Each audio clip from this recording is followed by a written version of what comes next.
Friction chapter का next topic है हमारा कोफिशिएंट ऑफ फ्रिक्शन। तो कोफिशिएंट ऑफ फ्रिक्शन क्या है ये? It is define as the ratio of limiting force of friction to the normal reaction between the two bodies.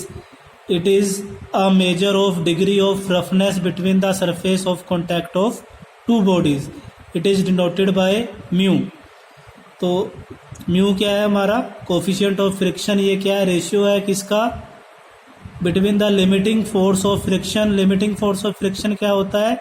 Static friction की maximum value to the normal reaction between the two bodies.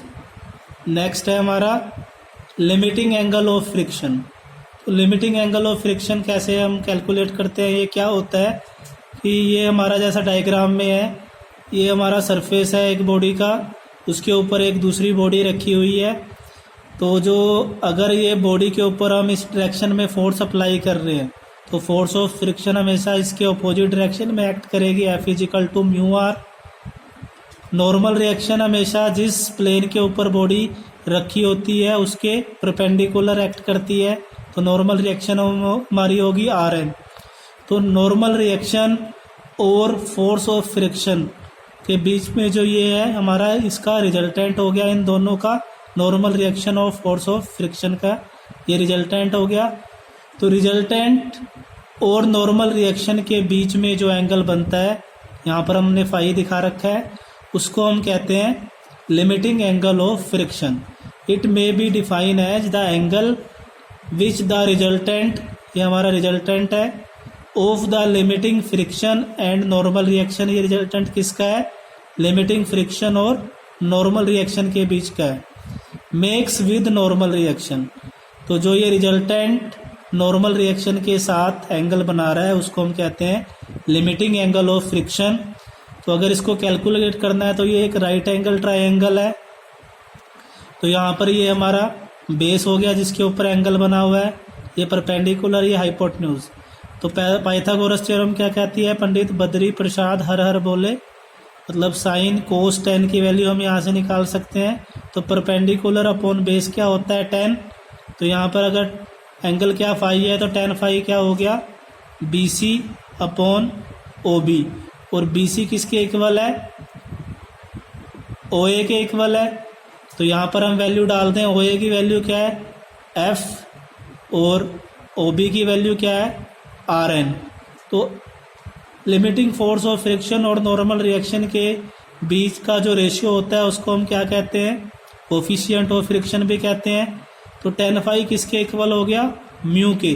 तो यहाँ से हम ये भी prove कर सकते हैं कि coefficient of limiting friction is equal to the tangent of the angle of friction. Next topic है हमारा एंगल ऑफ रिपोज। तो the angle of repose is defined as the angle of the inclined plane at which a body just begins to slide. तो इसको समझने के लिए हमने ये दो बॉडीज ली हैं। अभी ये हॉरिजॉन्टल प्लेन है, जीरो एंगल है इसका, इसके ऊपर दूसरी बॉडी रखी है मैंने। अब मैं इसको क्या करता हूँ? इंक्लाइंड करता हूँ। तो धीरे धीरे मैं देखो इसको इंक्लाइंड कर रहा हूँ, इसको टिल्ट कर रहा हूँ। तो जिस एंगल पे जाके दूसरी बॉडी मूव करने लगेगी तो ये जो हमारा एंगल बन रहा है इसको हम कहते हैं एंगल ऑफ रिपोज। तो एंगल ऑफ रिपोज क्या होता है कि जिस एंगल पर कोई भी बॉडी दूसरी बॉडी के सरफेस के ऊपर मूव करने लगती है, स्लाइड करने लगती है, उस एंगल को हम क्या देते हैं? Angle of repose. तो एंगल ऑफ रिपोज को हम कैलकुलेट करना है तो वही हमने डायग्राम बनाया है हमारा। तो हमारा W कहाँ एक्ट करेगा? नीचे mg, W is equal to mg। हम यहाँ पर फोर्स लगा रहे हैं, ठीक है। ये बॉडी नीचे को मूव कर रही है तो फोर्स ऑफ फ्रिक्शन ऊपर को एक्ट करेगा। ये नॉर्मल रिएक्शन है हमारी, ठीक है। तो ये जो W हमारा वेट है इसके हमने दो कंपोनेंट निकाल लिए। Horizontal component mg cos alpha, vertical component हो गया इसका mg साइन अल्फा। तो अगर हम बॉडी को इक्विलिब्रियम पोजीशन के लिए तो हम क्या करेंगे? फॉर इक्विलिब्रियम F किसके इक्वल होएगा? mg साइन अल्फा के। और ऐसे ही नॉर्मल रिएक्शन किसके इक्वल होगी, mg कोस अल्फा के। तो हम अगर इक्वेशन 1 को 2 से डिवाइड कर लें तो f अपॉन आर एन की वैल्यू क्या होगी, mg sine alpha upon mg cos alpha. तो mg से mg कैंसिल हो जाएगा, साइन अपॉन कोस क्या होता है 10, तो 10 अल्फा आ गया। तो यहाँ पर वही f अपॉन आर एन किसके इक्वल होता है, म्यू के इक्वल होता है। और म्यू किसके इक्वल हमने किया था, angle of repose tan phi, mu is equal to tan phi हम पहले ही कर चुके हैं। तो यहाँ से हमारा क्या आ गया कि tan फाई किसके इक्वल हो गया, tan अल्फा के इक्वल हो गया। तो यहाँ पर alpha is equal to phi, मतलब angle of repose equal to angle of limiting angle of friction.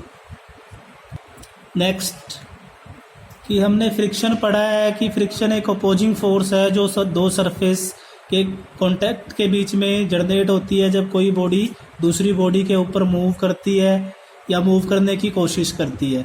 तो फ्रिक्शन क्यों ज़रूरी है, हम चलते हैं रोड के ऊपर चलते हैं तो चलने के लिए फ्रिक्शन ज़रूरी है। अगर फ्रिक्शन नहीं होगा तो हम चल नहीं सकते। अगर आप किसी सरफेस के ऊपर चल रहे हो, वहाँ पर ऑयल गिरा हुआ है, तो आप क्या करते हो, फिसलते हो, क्योंकि ऑयल के कारण क्या होता है, फ्रिक्शन फोर्स कम हो जाती है या जीरो हो जाती है, तो हम मोशन नहीं कर सकते। तो हमारे चलने के लिए, गाड़ियों के, ट्रेन्स के चलने के लिए फ्रिक्शन ज़रूरी है। पावर ट्रांसमिशन के लिए belt, rope and chain drive जैसे होता है। तो जब तक दो बॉडीज़ के बीच में कॉन्टैक्ट फ्रिक्शन नहीं होगा तब तक हम पावर को ट्रांसमिट नहीं कर सकते। आप रस्सी खींच के देखिए, अपने हाथों पे तेल लगाओ और रस्सी से कोई वेट खींच के देखो तो आप नहीं खींच पाओगे। कारण क्या है, क्योंकि अगर आपके हाथ पे ऑयल लगा है तो आपका जो ग्रिप नहीं बनेगी, जिसके कारण फ्रिक्शन नहीं होगा। नेक्स्ट है safe driving of vehicles, holding. अब जैसे पेन है, पेन और अगर सरफेस के बीच में फ्रिक्शन नहीं होगा तो ये भी मूव नहीं करेगा। ऑयली सरफेस पे पेन नहीं चलता है, क्यों, क्योंकि वहाँ फ्रिक्शन नहीं होता है। Efficient working of frictional brakes. अब ब्रेक हम अप्लाई करते हैं तो जब वो प्लेट के साथ उसका प्लेट और ब्रेक शूज के बीच में फ्रिक्शन होता है तभी ब्रेक भी अप्लाई होती है। तो इन चीज़ों के लिए फ्रिक्शन ज़रूरी है। इसके साथ ही फ्रिक्शन के कुछ हार्मफुल इफ़ेक्ट्स भी हैं, जैसे wear and tear of moving parts. तो जब दो पार्ट्स एक दूसरे के साथ रब करते हैं तो फ्रिक्शन के कारण उनमें क्या होता है, वियर एंड टीयर प्रोड्यूस होता है और रबिंग के कारण हीट भी प्रोड्यूस होती है, जिसके कारण हमारा जो एनर्जी है उसका लॉस होता है। नेक्स्ट है decrease in the efficiency of machine. तो फ्रिक्शन के कारण फ्रिक्शन को ओवरकम करने के लिए उसको ओवरकम होने के लिए हमें और ज़्यादा फोर्स लगानी पड़ती है, तो जिससे हमारा क्या होता है, मशीन की एफिशिएंसी डिक्रीज हो जाती है। Thank you.